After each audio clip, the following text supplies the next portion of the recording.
Hello friends, आपका स्वागत है हमारे चैनल एवरीडे न्यू में। दोस्तों, बात करेंगे इस वीडियो में हम लोग आरआरसी लेवल 1 के डीबी और मेडिकल के अपडेट के बारे में। देखिए, जानेंगे हम लोग कि आखिर पिछली बार ग्रुप डी 2018 में second, third, fourth, fifth dB में आखिर कितना कट ऑफ मार्क्स डिक्रीज हुआ था। दोस्तों, कई कई जोन में तो यहाँ पे 14 डीबी तक यहाँ पे आए थे और काफी सारे रिप्लेसमेंट डीबी भी बाद में कंडक्ट कराए गए थे और कुछ जोन में 100% यहाँ पे वेटिंग क्लियर कर दी गई थी दोस्तों, खास करके कुछ कैटेगरी में। तो आइए जानते हैं कि आखिर कैटेगरी वाइज पिछला बार कैसा कंडीशन रहा था, कितना कितना कट ऑफ मार्क्स यहाँ पे डिक्रीज हुए थे। और इसके बाद बात करेंगे हम लोग वेटिंग लिस्ट के बारे में, जो कि लगातार छात्र के अभी भी क्वेरीज आ रहे हैं। और दोस्तों, वेटिंग लिस्ट आना बहुत ही जरूरी है आरआरसी लेवल 1 यानी कि ग्रुप डी वाले अभ्यर्थियों के लिए। तो इसके बारे में एक और महा आंदोलन हम लोग करने जा रहे हैं, इसके बारे में पूरा अपडेट देखेंगे। तो चलिए वीडियो को शुरू करते हैं। इससे पहले जो लोग चैनल पर नए हैं वो जल्द से जल्द चैनल को सब्सक्राइब करके बेल बटन जरूर दबा दीजिएगा रेलवे भर्ती की पल पल की अपडेट के लिए।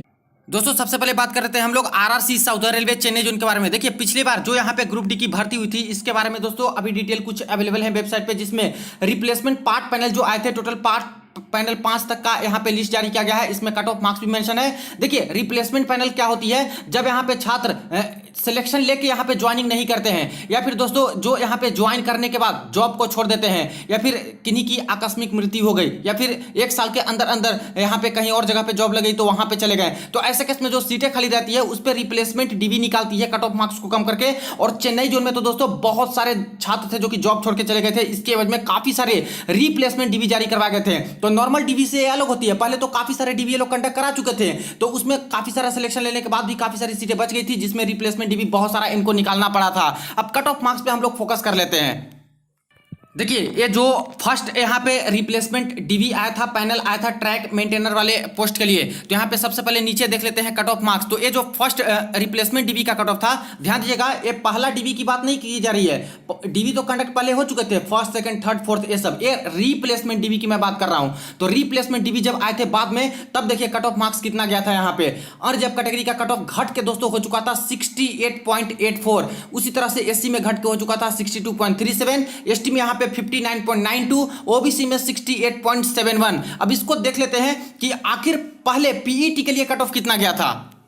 तो देखिए, ये था पीईटी का कट ऑफ चेन्नई जोन के लिए 2018 वाले भर्ती में। अब इसमें देखा जाए तो यूआर का जो कट ऑफ गया था पीईटी का, वो दोस्तों गया था 71.353, यानी इससे कम वाले छात्र का पीईटी के लिए सिलेक्शन हुए नहीं थे। जबकि यहाँ पे रिप्लेसमेंट डीवी जब आए, उसमें कट ऑफ देख लीजिए, यूआर का 68.84 चला गया था। तो आखिर ये कैसे हुआ? ऐसा इसलिए हुआ था फ्रेंड्स, क्योंकि पूरे के पूरे 100% यूआर वाले कैंडिडेट इनको मिल चुके थे, यानी कि पूरी की पूरी सीटें हैं दोस्तों जो कि यहाँ पे भर चुकी थी। इसके अलावे भी सीटें खाली रह गई थी, तो जो सीटें खाली रह गई उसको यहाँ पे कैटेगरी शिफ्टिंग से, यानी कि कट ऑफ मार्क्स जब कम होते हैं तो कुछ ओबीसी वाले छात्र जिनके मार्क्स यहाँ पे यूआर के मार्क्स के अंतर्गत आ रहे थे, उनको यहाँ पे ओबीसी को यूआर बना दिया गया, एससी वाले यूआर बन गए, एसटी वाले यूआर बन गए, और इस तरह से यूआर की सीटें ले गए थे। तो इसलिए यहाँ पे दोस्तों कट ऑफ बहुत ही ज्यादा डिक्रीज हो चुका था। और यूआर वाले तो छात्र ही यहां पे नहीं मिल पाए थे, पूरे के पूरे यूआर वाले का सिलेक्शन हो चुका था। इसलिए कैटेगरी शिफ्टिंग होने के कारण देखिए कि यहां पे पीईटी का कट ऑफ यूआर का 71.53 था, जबकि फर्स्ट रिप्लेसमेंट डीवी आया, इसमें यूआर का 68.84 तक चला गया था, यानी इतना डाउन हो चुका था। वही एससी में देखा जाए तो 62.37 हो गया था। जबकि पीईटी में बात करें तो पीईटी का जो कट ऑफ गया था फ्रेंड्स, यहां पे एससी में 61.56 था। तो देखिए 61.56 था, और यहाँ पे रिप्लेसमेंट डीवी आते आते 62.37 नंबर भी जिनके थे उनका भी सिलेक्शन हो चुका था डीवी के लिए।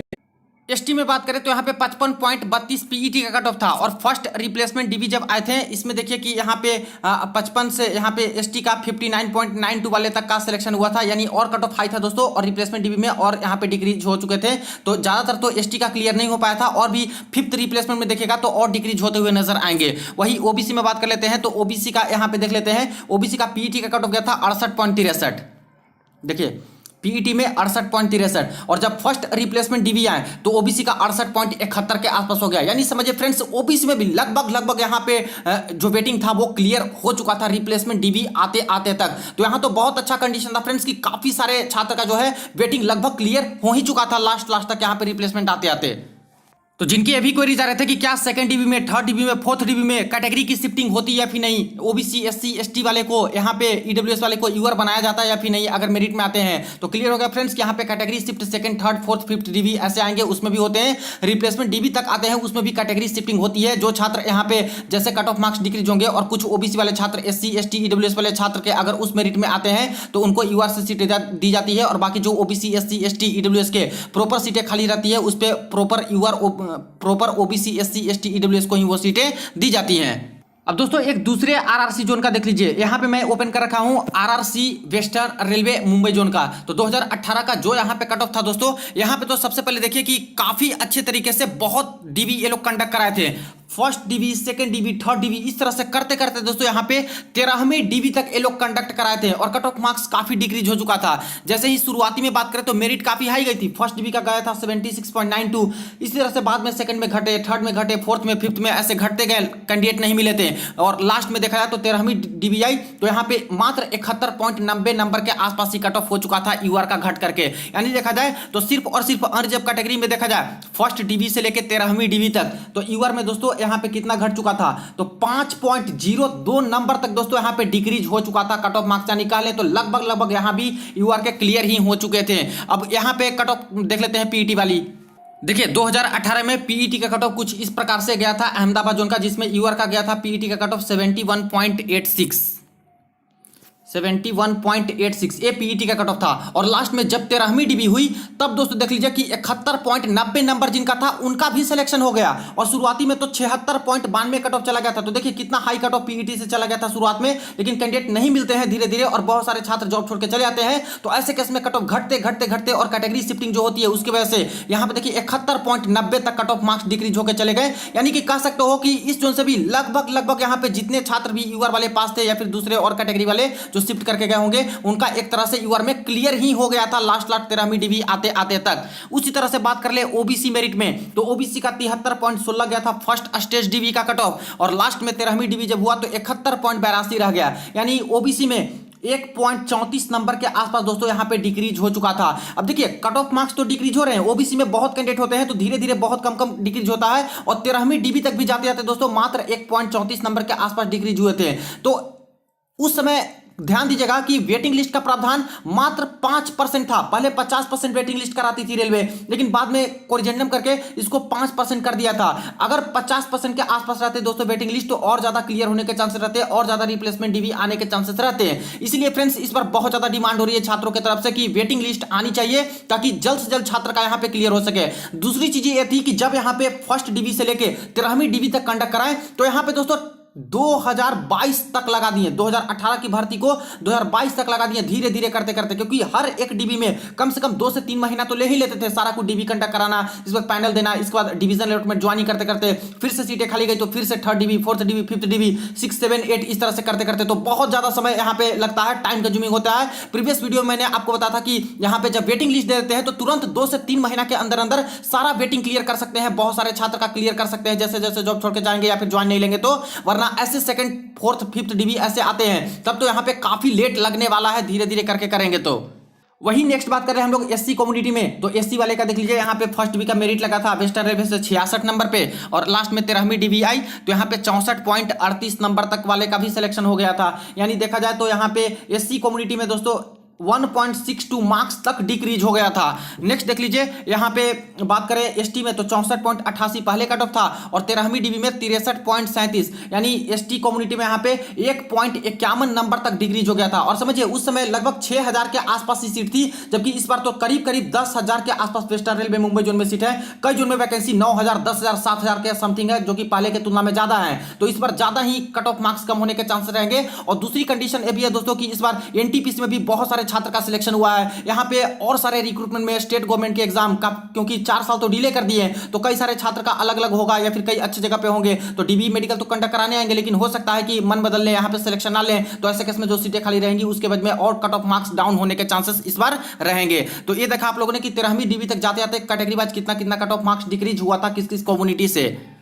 अब एक और जोन का आप लोग डेटा देख लीजिए, ये RRC central railway Mumbai zone का डेटा है, जो कि दोस्तों प्रीवियस 2018 में इस तरह से कंडीशन बनी थी। और यहाँ पे तो बात करें तो टोटल 14वीं डीबी तक ये लोग दोस्तों कंडक्ट कराए थे, और 14वीं डीबी तक तो बहुत ज्यादा कट ऑफ मार्क्स है जो कि डिक्रीज हो चुका था। यहाँ भी लगभग वेटिंग क्लियर ही हो चुका था। जैसे फर्स्ट डीबी के बारे में बात करें तो कट ऑफ मार्क्स यहाँ पे यूआर का गया था 71.28, और इसी तरह से 14वीं डीबी आते आते देखिए यहाँ पे 12वीं डीबी तक ही पूरा का पूरा छात्र इनको मिल चुका था यूआर वाले, यानी कि इसके बाद कोई कैंडिडेट नहीं बचे थे। 100% वेटिंग क्लियर हो चुका था 12वीं डीबी तक, यानी 67.96 यहाँ पे कट ऑफ गए थे।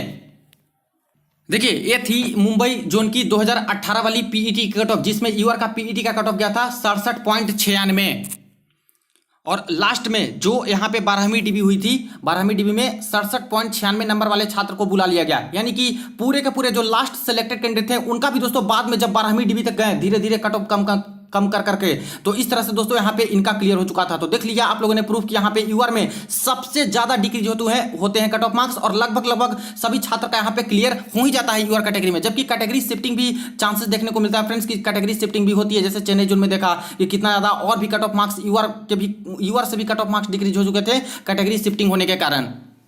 उसी तरह ओबीसी में बात करें तो 69.11 फर्स्ट डीबी का कट ऑफ था, और बाद में जब 14वीं डीबी गई तो यहाँ पे 67.22 नंबर तक वाले का भी सिलेक्शन हो गया, यानी कि ओबीसी में देखा जाए तो 1.9 नंबर तक दोस्तों डिक्रीज हो चुका था, यानी करीब करीब 2 नंबर तक डिक्रीज। उसी तरह से एससी कम्युनिटी में देखा जाए तो 63.07 कट ऑफ था फर्स्ट डीबी का, और लास्ट में यहाँ पे धीरे धीरे जब 14वीं डीबी हुई तो 62.34 के आसपास रह गया, यानी एससी में कम ही घटा, 0.75 के आसपास ही डिक्रीज हुए। और खास करके एससी और एसटी कम्युनिटी में दोस्तों ज्यादातर जॉब छोड़ना चाहते नहीं है एक बार सिलेक्शन होते हैं। तो देखिए ये डिपेंड कब करता है, यहाँ पे कट ऑफ मार्क्स ज्यादा डिक्रीज कैसे होंगे, जब यहाँ पे कई सारे छात्र जॉब छोड़ देंगे, एब्सेंट होंगे, यहाँ पे इंटरेस्ट नहीं दिखाएंगे, तभी तो यहाँ पे वो सीटें खाली रहेगी और ज्यादा यहाँ पे कट ऑफ मार्क्स डिक्रीज होंगे। तो एससी एसटी में खास करके थोड़ा कम डिक्रीज होता है कट ऑफ मार्क्स। उसी तरह से यहाँ पे बात कर लें तो नेक्स्ट देख लीजिए एसटी कम्युनिटी में, एसटी का यहाँ पे 58.54 गया था फर्स्ट डीबी का कट ऑफ, और बाद में जब 14वीं डीबी हुई तो 57.55, यानी लगभग 1 नंबर के आसपास एसटी कम्युनिटी में भी इस जोन से डिक्रीज हुआ था। तो इस तरह से फ्रेंड्स यहाँ पे second third dB fourth dB ऐसे करके आए थे, और कट ऑफ मार्क्स का क्राइटेरिया आप लोगों ने देखा कि कैसे कैसे यहाँ पे डिक्रीज हुए थे बाद में। लेकिन फ्रेंड्स इस बार तो और भी पूरी की पूरी यहाँ पे वेटिंग लिस्ट को ही हटा दिए हैं। पहले तो 5% वेटिंग दिए भी थे 2018 वाले भर्ती में, लेकिन इस बार कोई भी वेटिंग लिस्ट नहीं है, 1:1 में छात्र को बुलाए जा रहे हैं। और इसके बाद जैसे शॉर्टफॉल होंगी तो सेकंड डीबी कंडक्ट कराएंगे, थर्ड डीबी कंडक्ट कराएंगे, फोर्थ डीबी कंडक्ट कराएंगे। लेकिन इसमें दोस्तों बहुत ज्यादा टाइम लगने वाला है, टाइम कंज्यूमिंग है। और प्रीवियस के वीडियो में मैंने आपको पूरा डिटेल में बताया था कि क्या क्या नुकसान है इस तरह से सेकंड थर्ड फोर्थ डीबी आते हैं, तो क्योंकि एक एक डीबी में 2 से 3 महीना जाने वाला है, और ऐसे करते करते यहां पे हो सकता है कि वेटिंग क्लियर करते करते दोस्तों यहां पे 1.5 साल से 2 साल तक यहां पे लग सकता है बाकी के छात्रों का। जबकि अगर ये लोग वेटिंग लिस्ट की क्राइटेरिया को मान लेते हैं और 1.5 गुना छात्र को यहाँ पे बुला लेते हैं एक साथ यहाँ पे डीबी के लिए, तब दोस्तों छात्रों के लिए भी बहुत आसानी हो जाएगी, छात्र का टाइम बचेगा कीमती, और साथ में रेलवे का तो टाइम यहाँ पे बचने ही वाला है। क्योंकि 50% एक्स्ट्रा जब वेटिंग लिस्ट में रखेंगे तो जैसे ही यहाँ पे सीटें खाली जाएंगी उसके बेसिस पे तुरंत वेटिंग लिस्ट से कैटेगरी वाइज भर लिया जाएगा, और यहाँ पे बार बार डीबी मेडिकल कंडक्ट कराने की जरूरत नहीं पड़ेगी। दूसरी चीज है, जैसा कि मैंने आपको बताया था कि यहाँ पे एक ही भर्ती है 2019 आरआरसी ग्रुप डी वाली, और एक छात्र का अगर सिलेक्शन सबसे पहले हो जाता है और इसके बाद एक छात्र का वेटिंग क्लियर होने के बाद 1 साल बाद होता है, तो ये छात्र हैं पहले जो सिलेक्शन लिए हैं ये सीनियर हो जाएंगे, इनसे 1 साल सीनियर रहेंगे, और सीनियरिटी लिस्ट में भी नाम इनका पहले रहेगा। और यहाँ पे दोस्तों जब भी प्रमोशन होगा तो इनको वरीयता दिया जाएगा, जब भी यहाँ पे ट्रांसफर लेंगे इनको वरीयता दिया जाएगा, सब चीज में इनको प्रेफरेंस दिया जाएगा। तो समझिए कितना बुरा लगेगा इस छात्र को कि एक भर्ती में फॉर्म अप्लाई किए, एक बार एग्जाम दिए, एक बार पीईटी क्रैक किए, और इसके बाद यहाँ पे इनको सीनियरिटी लिस्ट में नीचे कर दिया गया है, एक ही पोस्ट पे काम कर रहे हैं तब भी। तो देखिए ये सारी चीजें दोस्तों जो कि बिल्कुल गलत है। एक साथ अगर करवा लेते हैं 3 से 4 महीना के अंदर अंदर सभी छात्र का यहाँ पे सिलेक्शन करा लेते हैं वेटिंग लिस्ट देके, तो ऐसे सभी छात्र एक तरह से इक्वल ही माने जाएंगे और सीनियरिटी लिस्ट का भी कोई इशू नहीं रहेगा। तीसरा मोस्ट इंपॉर्टेंट चीज फ्रेंड्स की रेलवे में यहाँ पे मैक्सिमम छात्र होते हैं जो कि सिर्फ एंट्री लेना चाहते हैं, और इसके बाद जीडीसीई का जो पेपर होता है इंटरनल एग्जाम हो गया, इसके बाद एलडीसी का एग्जाम होता है, उसमें एग्जाम देकर ये लोग अच्छे अच्छे पोस्ट लेना चाहते हैं, जैसे स्टेशन मास्टर बन गए, बाद में आपका एएलपी टेक्नीशियन कोई बन गए, जूनियर इंजीनियर बन गए ग्रुप डी से। पर दोस्तों जीडीसीई का और यहाँ पे एलडीसी का क्राइटेरिया तो फिक्स है कि कम से कम रेलवे के अंतर्गत 2 साल या फिर 3 साल आपको जॉब करनी होगी, इसके बाद ही आप एलिजिबल माने जाओगे। तो समझिए कि जिनका पहले ज्वाइनिंग हो जाएगा वो तो जल्दी से एक क्राइटेरिया फुलफिल कर लेंगे, 2 साल 3 साल जॉब हो जाएगा तो फिर जीडीसी का फॉर्म आएगा, ये भर के अच्छे अच्छे पोस्ट पे चले जाएंगे। और वही जो बाद में 5th DB 6th DB करवा के यहाँ पे 1 साल 1.5 साल बाद यहाँ पे ज्वाइनिंग लेंगे रेलवे ग्रुप डी में, तो उनको तो 2 साल 3 साल जॉब करनी होगी, तब जाके बाद वाला जीडीसी ये लोग भर सकते हैं। तो एक ही रिक्रूटमेंट में 2 कैंडिडेट जो जिनका पहले ज्वाइनिंग हुआ वो फायदे में रहेंगे और बाद वाले जो छात्र रहेंगे वो कितना नुकसान में रहने वाले हैं। और एक किसकी वजह से, सिर्फ और सिर्फ वेटिंग लिस्ट हटाने की वजह से। तो वेटिंग लिस्ट जैसे यहाँ पे 50% एक्स्ट्रा दे देते हैं यानी 1.5 गुना ले लेते हैं, तो सारा प्रॉब्लम दोस्तों लगभग सोल्व हो सकता है और छात्र के लिए भी अच्छा होगा और रेलवे के लिए तो अच्छा होगा ही, क्योंकि जल्द से जल्द ये लोग प्रक्रिया करा लेंगे तो बार बार इनको डीबी मेडिकल कराना नहीं होगा और बार बार पैनल ये सब निकालना नहीं होगा। और इसके बाद देखिए कि यहाँ पे नई भर्ती का भी ये लोग बात करेंगे, नई भर्ती भी ये लोग जल्द से जल्द देंगे, जो कि लगातार बैकलॉग यहाँ पे बढ़ते चले जा रहे हैं रेलवे के अंतर्गत। इसलिए फ्रेंड्स यहाँ पे जो प्रीवियस में हम लोगों ने प्रोटेस्ट किया था, जो ग्रैंड ट्विटर आंदोलन था, बहुत ज्यादा सपोर्ट आप लोग का मिला, 10 लाख से भी ज्यादा यहाँ पे ट्वीट हुए थे। हालांकि इस पे कोई प्रतिक्रिया मिनिस्ट्री ऑफ रेलवे ने नहीं दी, लेकिन फ्रेंड्स वो प्रयास बहुत अच्छा था। तो एक और प्रयास यहाँ पे किया जाए, छात्रों के डिमांड है यहाँ पे फ्रेंड्स कि यहाँ पे दूसरी बार प्रोटेस्ट किया जाए वेटिंग लिस्ट को लेकर, और यहाँ पे बहुत जरूरी है, जायज मांग है आप लोग की वेटिंग देते हैं तब यहाँ पे अच्छा ही होगा। ऑलरेडी 4 साल से डिले हो चुका है और यहाँ पे कितना डिले ये लोग करेंगे, धीरे धीरे 2nd 4th 5th DB करा के वेटिंग करा लेते हैं तो तुरंत यहाँ पे जल्द से जल्द 4 से 5 महीना के अंदर सभी छात्र यहाँ पे क्लियर कर सकते हैं एक तरह से। तो फ्रेंड्स इसलिए यहाँ पे दूसरा ट्विटर प्रोटेस्ट यहाँ पे होने जा रहा है, ग्रैंड ट्विटर प्रोटेस्ट है और सभी छात्रों को इसमें सपोर्ट करना है। ध्यान दीजिएगा फ्रेंड्स, वेटिंग लिस्ट को लेकर यहाँ पे जो 2nd ट्विटर प्रोटेस्ट किया जा रहा है वो 2 मार्च का ही डेट रखा गया है। 2 मार्च सुबह 9 बजे से आपको यहाँ पे ट्विटर पे लग जाना है और इस बार की जो हैशटैग रखी गई है वो रखा गया है हैशटैग railway_level1_waiting_2। बिल्कुल अच्छे से ध्यान दीजिएगा, कहीं भी कैपिटल लेटर का उपयोग नहीं किया गया है, कहीं भी दोस्तों ज्यादा गैप नहीं है। इसी को आपको नंबर 1 टॉप ट्रेंडिंग पे लाना है और अपनी बात को अच्छे तरीके से रखना है ताकि यहाँ पे जल्द से जल्द आपकी बात सुनी जाए, वेटिंग लिस्ट पे ध्यान ये लोग दें। देखिए मुख्य मांगे हमारी क्या होनी चाहिए, तो आरआरसी ग्रुप डी में वेटिंग लिस्ट का प्रावधान होना चाहिए, जो कि 1.5 गुना छात्र का सिलेक्शन ये लोग करें। दूसरा, रेलवे में न्यू रिक्रूटमेंट 2023 वाली आनी चाहिए, बहुत ज्यादा वैकेंट पोस्ट हो चुका है दोस्तों, लगातार छात्र भी डिमांड कर रहे हैं कि नई भर्ती आनी चाहिए। तो हैशटैग तो आपको यही रखना है, लेकिन जो मांगे आपको रखनी है, जो पोस्टर बनाइएगा, जो लिखिएगा उसमें वो रेलवे की नई भर्ती के बारे में भी आप लोग डिमांड कीजिए, ज्यादा से ज्यादा आपको ट्वीट करना है। इसके बाद तीसरा जो कोई मेन चीज है दोस्तों, मिनिमम 3 इयर्स एज रिलैक्सेशन नई भर्ती में चाहिए। कोविड की वजह से देखिए कि यहाँ पे काफी सारा डिले भी हुआ है, एज कई सारे छात्र के यहाँ पे पास कर गए हैं। दूसरी चीजें है कि 2019 में भर्ती इन्होंने दिया था जबकि वैकेंसी बहुत ज्यादा खाली थी, तो रेलवे ने ही यहाँ पे डिले करते गए और अब जाके 2023 तक भी यहाँ पे भर्ती जब देते हैं तो यहाँ पे कई सारे छात्र का तो एज ही निकल जाएगा। इसलिए हर कैटेगरी में कम से कम 3 साल का एज में रिलैक्सेशन होनी चाहिए, ऐसा डिमांड आपको करना है। तो मेन 3 मांगे हैं दोस्तों जो कि करने हैं। और यहाँ पे जो लेवल 1 का जो वेटिंग क्लियर करना है, इसके रिगार्डिंग तो सभी छात्रों को यहाँ पे ट्वीट करना ही होगा। तो बिल्कुल लग जाइएगा 2 मार्च के डेट में, और ज्यादा से ज्यादा सपोर्ट चाहिए फ्रेंड्स, और हर जगह पे वीडियो को शेयर कीजिए, हर ग्रुप में शेयर कीजिए, सभी छात्र को अवगत कराइए और सभी जगह पे बोलिए ताकि इसको सक्सेसफुल आप लोग बना सको और आपकी बात जल्द से जल्द सुनी जाए। तो फ्रेंड्स ये रही अपडेट, वीडियो को शेयर कर दीजिएगा। चलिए मिलते हैं नेक्स्ट वीडियो में नेक्स्ट अपडेट में।